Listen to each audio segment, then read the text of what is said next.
Majelis Hakim Pengadilan Negeri Andolo, Konawe Selatan menolak eksepsi kuasa hukum Supriyani.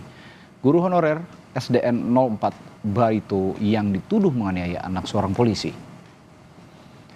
Dalam putusan sela Hakim Pengadilan Negeri Andolo, Konawe Selatan, Majelis Hakim menolak eksepsi dari kuasa hukum terdakwa Supriyani dan meminta kasus dilanjutkan ke tahap berikutnya.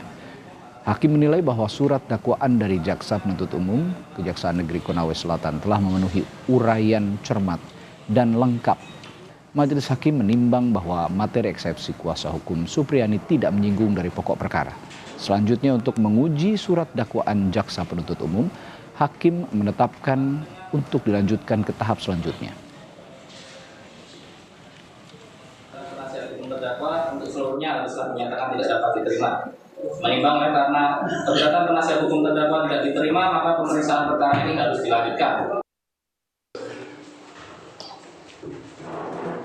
Usai menggelar sidang pembacaan putusan sela terkait eksepsi atau pembelaan terdakwa Guru Supriyani, Hakim Pengadilan Negeri Konawe Selatan kembali melanjutkan persidangan dengan materi sidang pemeriksaan saksi-saksi. Dari 8 saksi yang diajukan Jaksa Penuntut Umum, baru 3 orang yang menjalani proses persidangan. Ketiga saksi yang dihadirkan JPU adalah korban anak dan 2 saksi anak. Usai pemeriksaan saksi-saksi, Guru Supriyani membantah seluruh pernyataan saksi anak. Dari keterangan 3 siswa tadi? Semua keterangan dari saksi anak semua tidak benar. Tidak benarnya bagaimana? Tidak ada kejadian itu. Ada salah satu Bu yang sempat Ibu ingatkan, yang sempat dijelaskan. Tadi bukan. Kuasa hukum Supriyani menambahkan, ada ketidaksesuaian antara keterangan korban saat ia diberita acara pemeriksaan dan saat memberikan keterangan di ruang sidang. Ini termasuk keterangannya dalam BAP itu tidak sesuai dengan yang disampaikan di mana di persidangan tadi. Misalnya seperti masalah jam, di BAP DAPA mengatakan jam 10. Itu kemudian di sini menyatakan lagi bahwa dia dipukul jam 8.30. Kemudian 2 anak tadi, ada satu juga menyatakan lagi jam 10. Kemudian yang satu saksi tadi yang terakhir juga mengatakan tidak tahu. Tadi terungkap fakta bahwa katanya Dalva dipukul itu lagi dalam posisi berdiri kan, posisi berdiri. Di depannya ada meja dan di belakangnya ada kursi, kan? Nah kursi itu setinggi bahu kalau dia duduk. Jadi kalau dia berdiri, kursi itu tentu menutupi pahanya, kan itu lukanya sejajar toh, sejajar di paha. Nah makanya itu yang aneh kalau kita melihat bagaimana caranya dia dipukul sejajar paha, padahal kan di belakang kan ada penghalang. Persidangan ketiga akan dilanjutkan 30 Oktober dengan agenda pemeriksaan saksi-saksi. Sebelumnya, Aliansi Guru yang tergabung dalam Persatuan Guru Republik Indonesia (PGRI) bersama mahasiswa menggelar unjuk rasa di depan Pengadilan Negeri Andolo, Konawe Selatan, Sulawesi Tenggara. Aksi ratusan guru dan elemen mahasiswa ini guna memberikan dukungan moral untuk Supriyani yang tengah menjalani sidang dengan dakwaan penganiayaan anak. Tim Liputan, Kompas TV. Hari ini setidaknya 5 saksi akan dihadirkan jaksa dalam sidang Supriyani, guru honorer di Konawe Selatan, Sulawesi Tenggara. Sudah ada jurnalis Kompas TV Sarman Sukiman di sana. Sarman, siapa saja saksi yang akan hadir dan apa yang ingin digali atau didalami dari para saksi ini hari ini?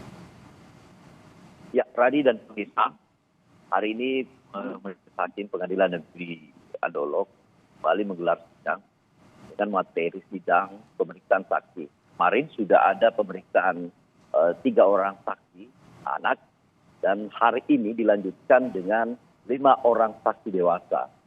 5 ini diantaranya guru dan kepala sekolah, 2 guru, kepala sekolah dan kedua orang dari korban.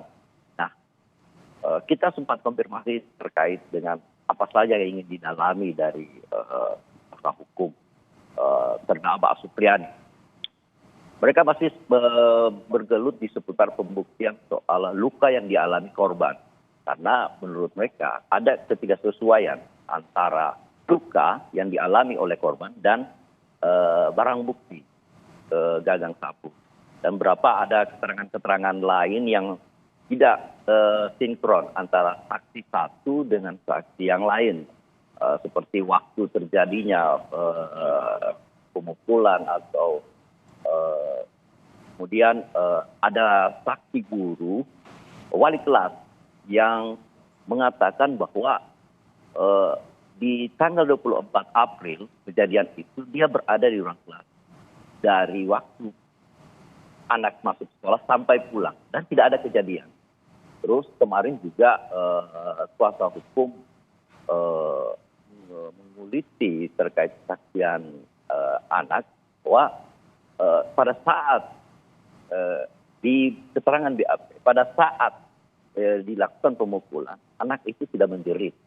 Nah, olehnya kuasa hukum akan terus menggali terkait dengan luka kaitannya dengan barang bukti. Oke, lalu dari saksi dan bukti-bukti, apa ada peluang Ibu Supriani bisa bebas, Sarman? Sampai hari ini kami belum bisa menyimpulkan, namun kami sempat berkonfirmasi dengan kuasa hukum Supriani.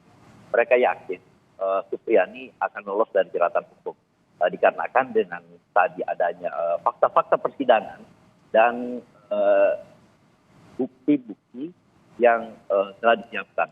Rencananya kuasa hukum akan menghadirkan 3 saksi ahli dan 1 orang saksi guru. Baik, Sarman Sukiman melaporkan langsung dari Konawe Selatan, Sulawesi Tenggara.